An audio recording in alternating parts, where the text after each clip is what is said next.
Rumor adanya surat presiden ke DPR atau surpres berisi pergantian Kapolri Jenderal Listio Sigit Prabowo kembali mencuat pekan ini. Isu pergantian Kapolri kian berhembus kencang usai Kepala Badan Pengendalian Pembangunan dan Investigasi Khusus Aris Marsudianto menyebut bahwa pergantian Kapolri tinggal menunggu waktu. Alah, tunggu tanggal waktunya. Tapi beneran nggak sih Pak, udah diserahkan? Jabatan di dunia pasti akan diganti. Tidak ada yang tidak diganti kan begitu. Tinggal waktunya tergantung Pak Presiden. Sudah dikirim ke DPR belum Pak surpresnya? Udahlah, tunggu aja ya. Rumor pun menggelinding kencang.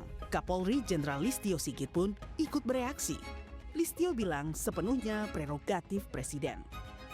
Itu kan prerogatif presiden. Jadi ya buat kita prajurit kan apapun dilaksanakan. Kita menunggu saja. Pak, tadi mengganggu nggak sempat mengganggu kinerjanya? Oh enggak. Oh enggak ya, sama sekali ya? Sangat tidak. Mensesnek Prasetyo Hadi membantah adanya surpres pergantian Kapolri yang dikirim ke DPR. Kata siapa ada surprise Kapolri? Itu isu. Ya isu. Itu tidak ada berapa?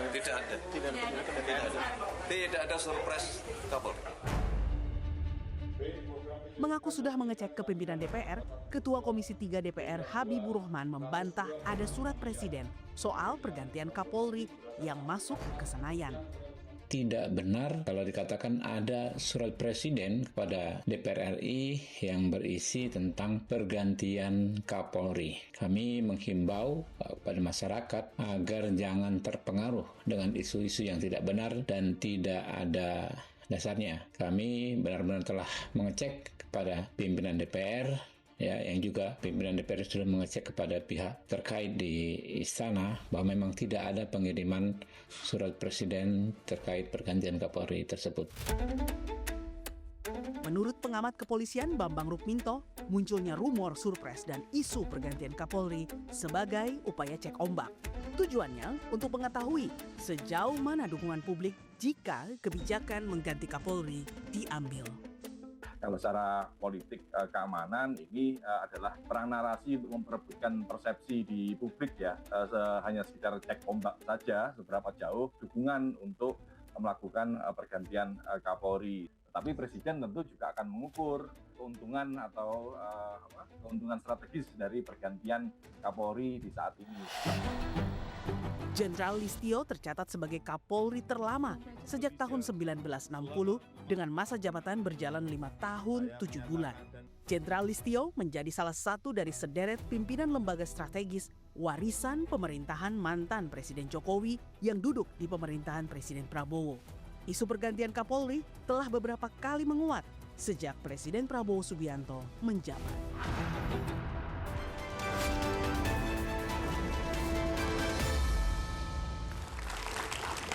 Selamat malam saudara, bola liar kembali menggelinding ke hadapan Anda. Di tengah desas-desus akan ada unjuk rasa besar di bulan Agustus. Lagi-lagi mencuat rumor Kapolri Jenderal Listio Sigit Prabowo bakal diganti. Rumornya, surat presiden surpres pergantian Kapolri telah dikirim ke DPR. Istana dan Komisi 3 DPR pun boro-boro membantah. Serempak menjelaskan tak benar ada surpres dikirim presiden ke DPR. Lalu apakah isu pergantian Kapolri benar tinggal menunggu waktu seperti sinyal yang disampaikan Kepala Bappesus?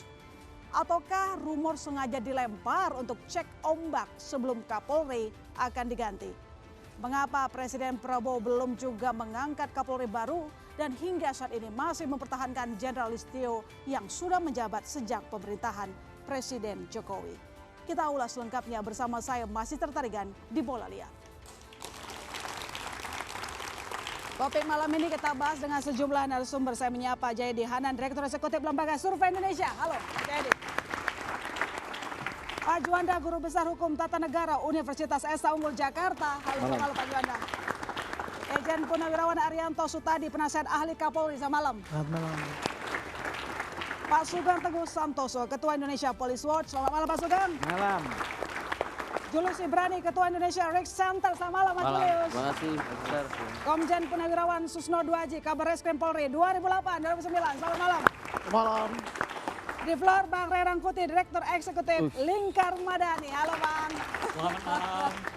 Anda di bawah tapi Anda pertama yang saya tanya. Oke, rumor pergantian Kapolri begitu kencang setelah kunjungan Pem Thailand. Lalu kemudian kita lihat ada peristiwa hukum dan dinamika politik. Ini cuma cek ombak atau sebenarnya memang mau ganti Kapolri?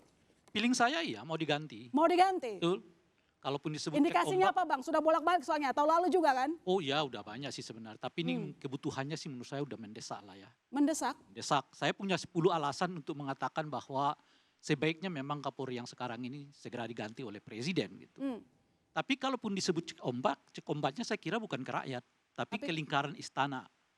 Di antara mereka aja nih sebetulnya yang mau dicek nih. Siapa yang kira-kira masih setuju Pak Sigit dipertahankan tidak gitu. Sebab kita tanya nanti Bung Jayadi ya. Kalau sekiranya disurvei nih hari ini, orang lebih suka kalau Pak Sigit diganti atau tetap dipertahankan. Saya sih punya feeling mungkin 60% lebih orang mengatakan sebaiknya diganti. Oke, jadi lingkar istana yang Abang maksud siapa aja? Ya lingkaran istana ini kan banyak lah ya yang berkepentingan gitu. Untuk tetap mempertahankan yang bersangkutan gitu. Itulah kenapa kita melihat misalnya buru-buru DPR mengatakan kami belum terima surpresnya. Ya lalu pemerintah juga mengatakan hal yang sama gitu. Nah oleh karena itulah menurut saya ya di antara mereka aja nih sebetulnya yang masih ingin mempertahankan atau tidak. Kalau rakyatnya sih ya itu yang saya sebut tadi. Kalau Bung Jayadi mau lakukan survei, besok aja dilakukan survei. Saya sih hakul yakin loh ya, bukan hakul yakin. Saya punya asumsi lebih dari 60% rakyat ini mau mengatakan supaya Kapolri yang sekarang itu diganti. Saya kan acara ini saya buat di media sosial saya. Ya kan acara kita malam ini. Itu komentarnya kebanyakan mengatakan setuju diganti gitu.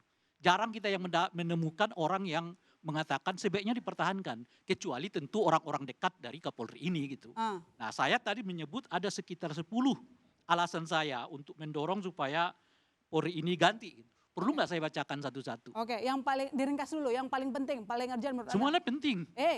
Udah 3 poin. 3 poin itu nanti tahun 2025. 2026 ini udah bertambah jadi 10. Nah yang mau 2024 dulu. Kalau 2024 itu ada 3 alasan. Alasan pertama adalah soal kali pertama dalam sejarah Republik kepolisian itu diistilahkan dengan parcok. Ya, partai coklat. Kita ingat tuh 2024 yang lalu gitu ya. Nah, yang kedua adalah kalau 2025 ini yang paling besar salah satunya adalah penahanan terhadap lebih dari 1000-an, bahkan mungkin 3000-an ya, aktivis yang ya kasus tahun Agustus 2025 yang lalu gitu. Saya bacakan sedikit-sedikit aja lah nanti penjelasannya ya. Satu, sudah menjabat lebih dari 5 tahun 6 bulan tepatnya sebetulnya gitu ya. 2, kesempatan untuk regenerasi di lingkaran polisi. Nah ini penting karena kalau kita tanya sekarang misalnya siapa kira-kira pengganti Pak Kapolri, agak bingung karena nggak muncul tokoh-tokohnya. Kenapa nggak muncul tokoh-tokohnya? Karena Pak Sigit sudah seperti tokoh sendiri gitu lah kira-kira. Nah yang ketiga adalah munculnya cap parcok itu yang saya sebut tadi itu ya. Yang keempat, banyaknya anggota Polri yang menduduki jabatan di luar institusi kepolisian, bahkan ketika putusan MK nomor 114 2025 melarang ya jabatan rangkap anggota polisi tetap berlaku dan lebih banyak lagi sejak tahun 2023 sampai sekarang.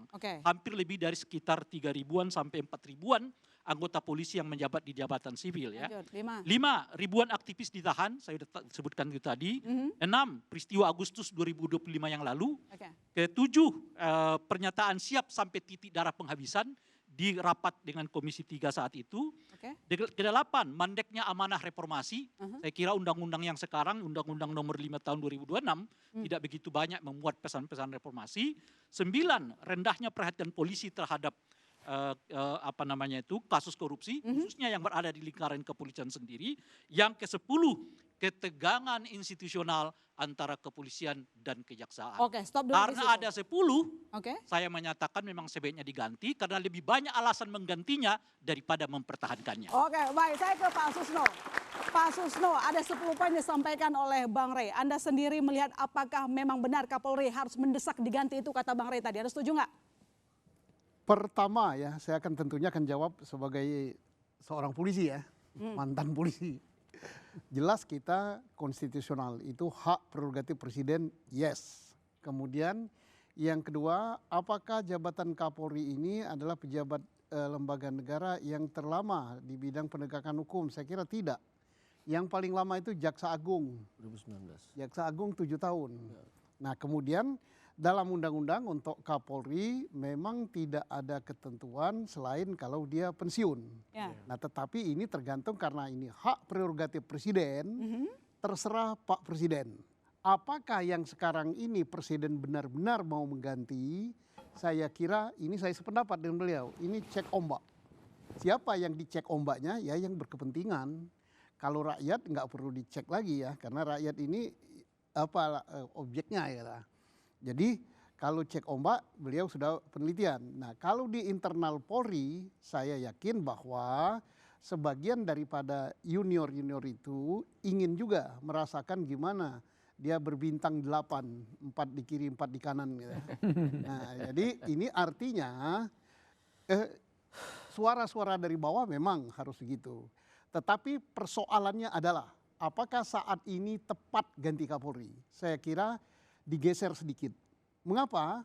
Kalau ini tepat ganti Kapolri, ini apa yang beredar rumor di masyarakat bahwa ada pejabat yang dekat dengan presiden menghendaki Kapolri diganti agar FA ini aman, ini akan klub gitu. Jadi presiden kalau ngecek ombak ini untuk orang istana jangan sekarang. Kalau sekarang selesaikan dulu FA ini kepastiannya. Apalagi tanggal 18, 19 itu adalah pra-peradilan. Nah, jangan-jangan ini pergeseran. Jadi orang akan menyangka desakan ganti Kapolri ini adalah agar meloloskan FA ini beserta kroninya dari jerat hukum. Pasti ke situ. Pasti ke sana. Dan orang menduga bahwa kasus FA ini bagian kecil daripada perkara ini. Orang saja udah bertanya, kenapa perkara ini baru digeledah, disita, membuat berita acara hasil penggeledahan dan menghitung barang bukti dan membuktikan barang bukti ini asli apa palsu saja belum sempat. Hari Jumat, hari Sabtu itu hari libur. Walaupun polisi 24 jam. Kok diserahkan? Ini ada suatu kekuatan. Nah jangan-jangan nanti kekuatan inilah yang menghendaki pergantian Kapolri. Kalau soal ganti Kapolri sangat sependapat ya diganti. Tapi mungkin timingnya yang perlu dicari. Kalau sekarang pasti akan mengarahnya. Lebih banyak merugikan kalau diganti sekarang. Ya. Lebih banyak merugikan Pak Presiden kalau begitu. Tapi Anda setuju bahwa harusnya diganti. Entah minggu depan, entah minggu besok. Tunggu dulu perkembangan perkara FA. Oke baik, saya coba ke Pak Arianto. Pak Arianto, tadi disampaikan ada 10 poin dari Bang Rey. Mutlak, mendesak, harus diganti Kapolrinya. Jawaban Anda, responnya silakan.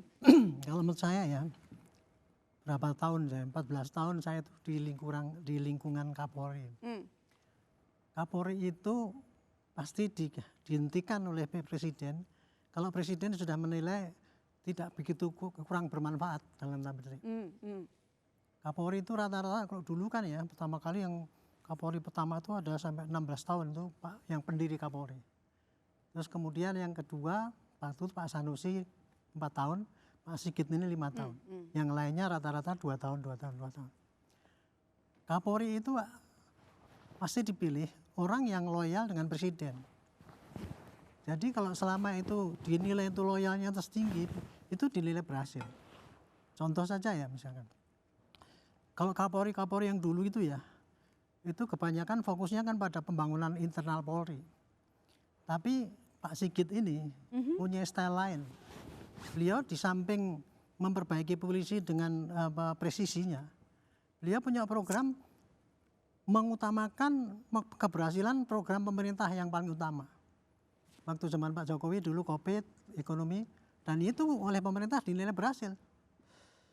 Disusul dengan Pak Prabowo. Pak Prabowo punya program makan, MBG dan sebagainya. Beliau pusatkan pada itu dan dinilai baik oleh Pak Presiden. Oke, jadi disanjung. Lebih dari 5 tahun visinya sama dengan 5 Presiden. Tahun, jadi ya meskipun 5 tahun ya pasti masih dibutuhkan dan itu memang menguntungkan, itu diapresiasi. Selama 50 tahun ya, ini saya mengikuti ulang tahun polisi itu ya. Baru tahun ini polisi itu disanjung oleh presiden hebat ini dan sebagainya. Dulu polisi itu nggak pernah Bu, disanjung oleh presiden itu nggak pernah.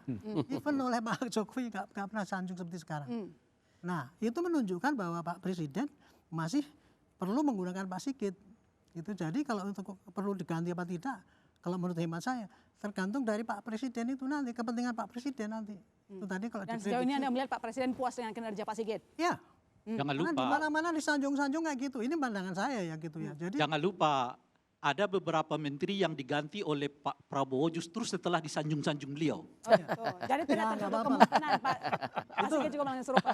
apapun yang disampaikan itu Bapak itu benar tadi itu. Itu pendapat saya begini jadi. Setahu saya ya, saya ada di lingkungan Pak Kapolri itu, Pak Kapolri itu pasti digantikan apabila bermasalah dengan presiden yang dulu.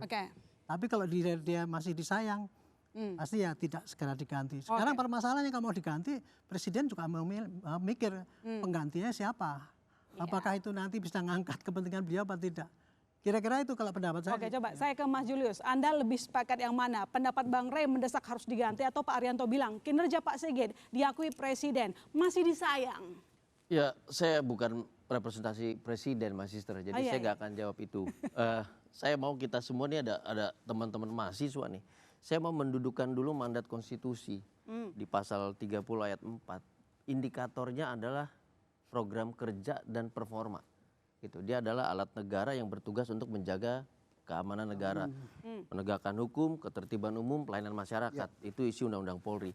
Pertanyaan pertama, jadi kalau tadi Febri pengacaranya FA bilang predicate crime, saya sebut indikator ini sebagai yang namanya predicate question. Pernahkah kita menyampaikan adakah indikator program kerja, penilaian kinerja dan performa terhadap jabatan Kapolri itu? Gitu. Yang pertama, apakah kita menjalankan pasal 30 ayat 1 di mana ada partisipasi warga negara yang bersifat wajib dalam konteks bela negara termasuk bekerja berpartisipasi untuk dua alat negara, TNI dan Polri. Itu juga nggak ada. Jadi karena kita ini di program bola liar, itulah kenapa sampai hari ini jadi bola liar, gitu loh. Programnya bukan program yang kalkulatif, yang jelas. Ini akan jadi program liar. Bagaimana kinerja Kompolnas menilai performa Kapolri? Nggak ada. Siapa masyarakat yang dilibatkan? Nggak ada. Jangan-jangan Mas Sister yang harus diganti Kompolnasnya, ya kan? Karena dia nggak pernah memberikan. Jangan-jangan yang harus diganti Komisi 3 DPR RI-nya. Apa hasil evaluasi terhadap Polri? Gitu. Kita nggak pernah punya indikator itu, sehingga. Tapi masih disayang kinerjanya memuaskan tadi katanya. Kesayangan itu Pak Presiden juga sayang terhadap kucing itu. Siapa Bobi Kertanegara? Apakah kita mau pakai indikator itu, Bang Ray? Kan enggak. Tentunya enggak. Jadi singkirkan hal-hal yang sifatnya personal. Mari kita fokus pada hal-hal yang menjadi mandat konstitusional. Jadi gini, saya mau bilang begini, My Sister. Ya, kalau kita mau bicara setiap jabatan negara, penilaian performa pejabat negara harus dengan merit system, maka kita singkirkan tuh perdebatan-perdebatan. Dia udah terlalu lama, terlalu sebentar, segala macam. Jangan-jangan yang sebentar kinerjanya sangat buruk, yang lama misalnya Sultan Brunei seumur hidup. Lihat Brunei mewah dan berlimpah apapun, rakyatnya nggak ada yang miskin. Maka kalau kita tidak menempatkan merit system, penilaian kinerja, performa, hasilnya seperti itu. Kita akan berdebat terus di sini. Program bola liar ini nggak akan selesai-selesai kan itu ya. Saya mau bilang begini, satu, tadi Bang Ray udah ngasih 10 gitu ya. Pertanyaannya dari 10 itu mana yang masuk sebagai mandat pasal 30 ayat 4 itu. Ya, mana juga pertanyaannya, mana juga yang mandatnya itu dari rakyat. Dari tadi kita kan bilang ini presiden masih senang, masih dipakai, masih mendukung program pemerintah. Pertanyaannya program rakyatnya yang mana? Gitu. Saya pastikan Silvi, kalau ditanya teman-teman buruh, ganti nggak nih Kapolri? Mereka akan jawab tidak diganti. Karena hari ini politik buruh merapat kepada Kapolri. Nah, makanya kalau kita tidak pakai indikator, kalau kita tidak pakai penilaian kinerja, siapa yang nilai? Itu jadi presiden. Kalau Presiden Prabowo kan akan memberi bintang katanya kepada Kapolri karena berhasil nanam jagung. Apakah indikator yang dimaksud dengan konstitusi yang Anda sebutkan? Bahwa Kapolri sukses nanam jagung, oleh karena itu ya layak dipertahankan. Jelas tidak, Bang Ray. Karena mandat pasal 30 ayat 4 bukan itu. Tadi di depan saya sebutkan, penegakan hukum bagaimana? Terjadi politisasi kah, rekayasa kasus kah, masyarakat terlalu banyak korban segala macam kah? Ketertiban umum bagaimana? Gangguan keamanan seperti apa belakangan ini? Lalu tadi soal pelayanan masyarakat seperti apa? Digitalisasi sistem lalu lintas. Nah, terakhir saya mau bilang begini juga, saya menagih janji Presiden yang membentuk komite tentang penilaian kinerja Kapolri, reformasi Polri dan segala. Kelanjutannya di mana? Kelanjutannya di mana, Baik Sobat? alat yang paling bagus, yang paling transparan, yang paling masif untuk mengumpulkan penilaian kinerja di situ.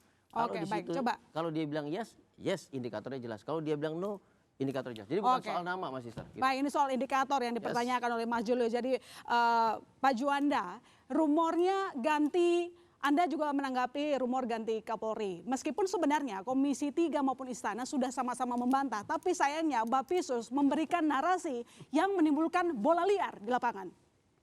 Baik, saya pikir tadi kan disampaikan bahwa ini tunggu waktu. Ya benar, waktu bisa setahun lagi. Iya, waktu toh, nggak salah itu. Saya setuju itu. Jadi waktu itu jangan ditafsirkan minggu depan, hari ini atau bulan depan. Jadi memang masih abstrak. Itu satu. Yang kedua, persoalan penggantian ini ya, tadi udah sampaikan oleh sekretaris Sesnek ya. Oh, belum ada. Soalnya belum ada, tidak ada sebenarnya dalam konteks hukum tata negara kita lihat makronya konstitusi. Setelah konstitusi prinsip negara hukum. Di mana diatur di situ di dalam pasal 11 ya undang-undang kepolisian itu jelas kalau mau mengganti Kapolri itu memang melalui surat presiden ke DPR. Tentu berbagai macam pertimbangan alasan yang diajukan. Nah memang tadi saya setuju dengan Bang Susno. Ini memang adalah yurisdiksi absolut dari presiden. Hak prerogatif presiden. Nah oleh karena itu saya pikir sekarang seperti Bang Ray mengatakan tadi saya agak sedikit kurang sependapat ya. Karena Bang Ray ini melihat dari non yuridis. Ya, misalnya tadi udah sampaikan 5 tahun. Kan tidak ada aturan Kapolri itu harus 2 tahun, 3 tahun. Besok pun bisa. Jadi harus kita berpikir secara yuridis, tidak ada limitatif soal periodisasi jabatan Kapolri. Kalau memang hak prerogatif presiden, tapi sekarang muncul rumornya cukup liar pergantian dari Kapolri. Menurut Anda Cindy, presiden sebenarnya mau ganti atau sebenarnya ada serangan politik di belakangnya? Ya, dua-duanya ada. Dua-duanya ada? Ya, saya melihat. Bukan masalah konsolidatif politik di atas, tadi disampaikan oleh Bang Ray? Saya kira begini ya, saya ingin menambahkan apa yang dikatakan Bang Susno tadi.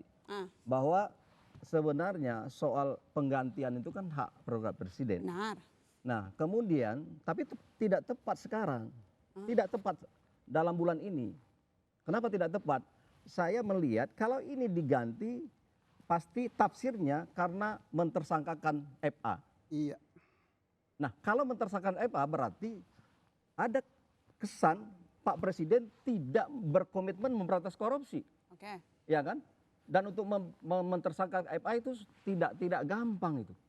Dia mempunyai posisi yang strategis sebagai penegak hukum dan ini apa yang dilakukan oleh Kortas Tipikor dan Polda Metro Jaya ini adalah bagian dari dalam rangka memberantas korupsi. Apakah dengan demikian Kapolri yang diganti ini tidak tepat?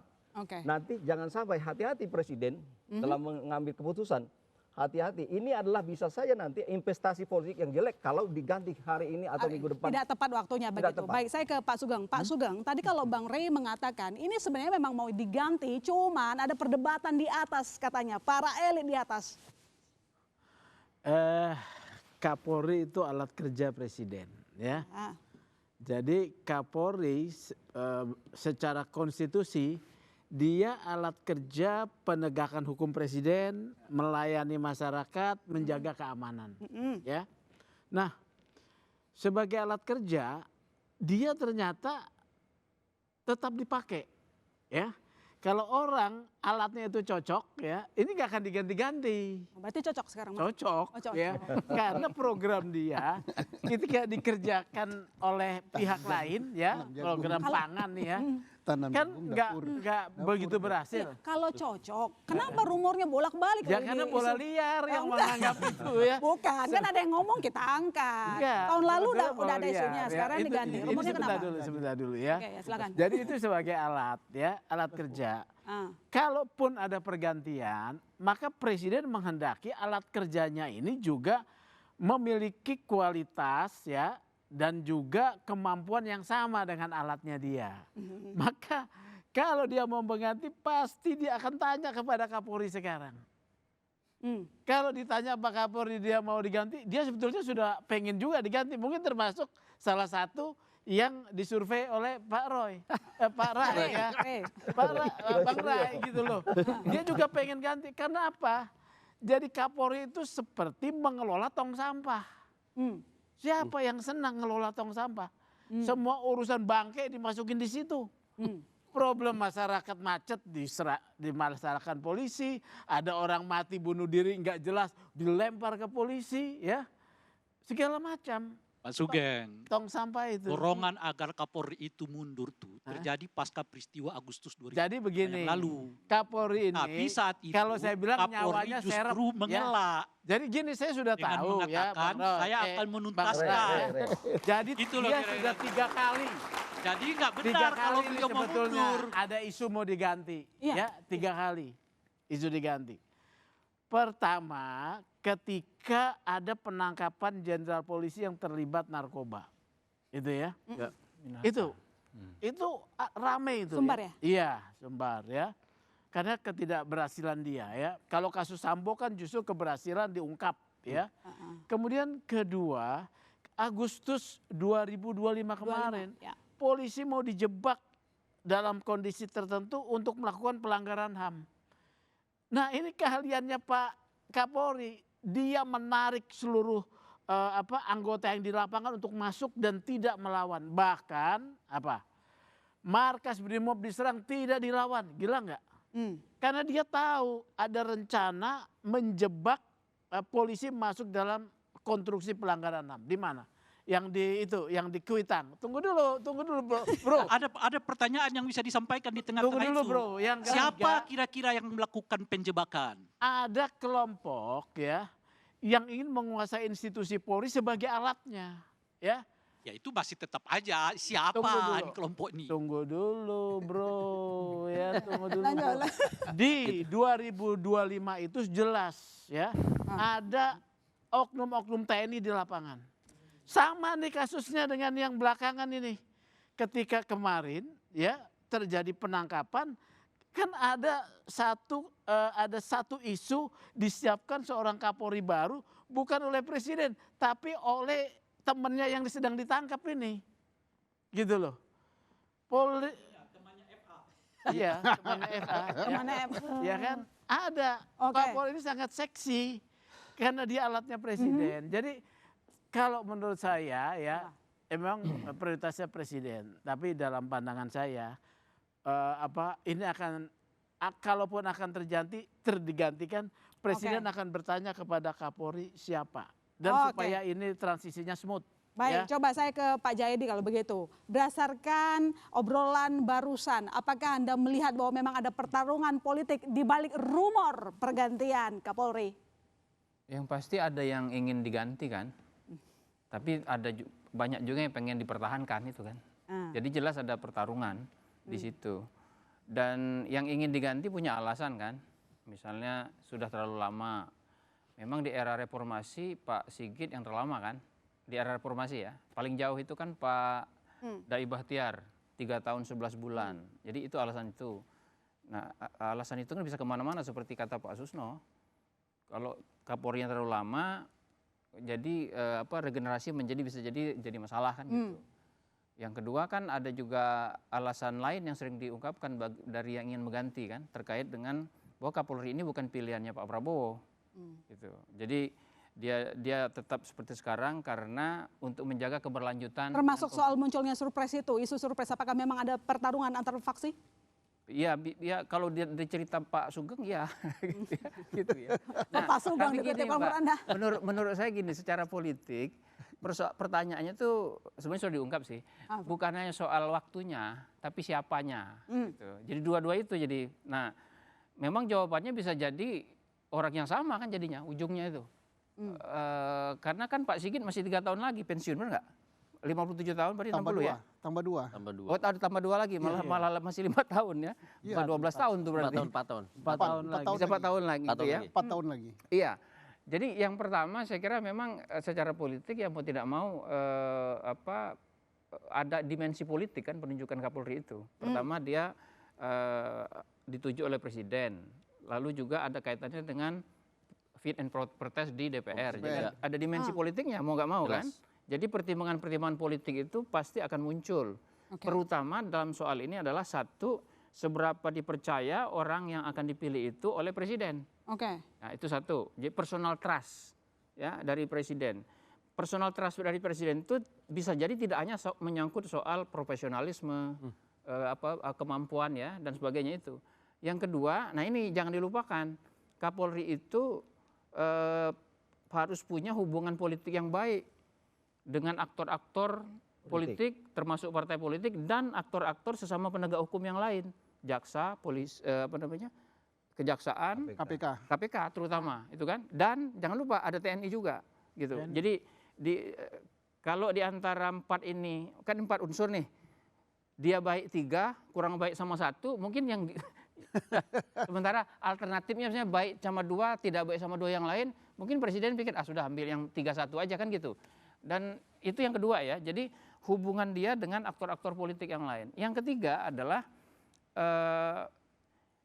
kemampuan dia menjaga stabilitas politik dan keamanan, gitu. Jadi pasti presiden itu kalau mau menunjuk Kapolri akan melihat pertimbangan politik, tapi juga pertimbangan keamanan. Oke, baik. Nah, tapi kalau misalnya kita pertegas pertimbangan sedikit, itu bisa dari macam-macam orang kan. Kalau kita pertegas sedikit, apakah memang benar kasus ex Jampitsus Febri Adriansahla yang membuat rumor ataupun memicu rumor pergantian Kapolri? Nanti dijawab. Kami sekali saudara tetap di Bola Liar.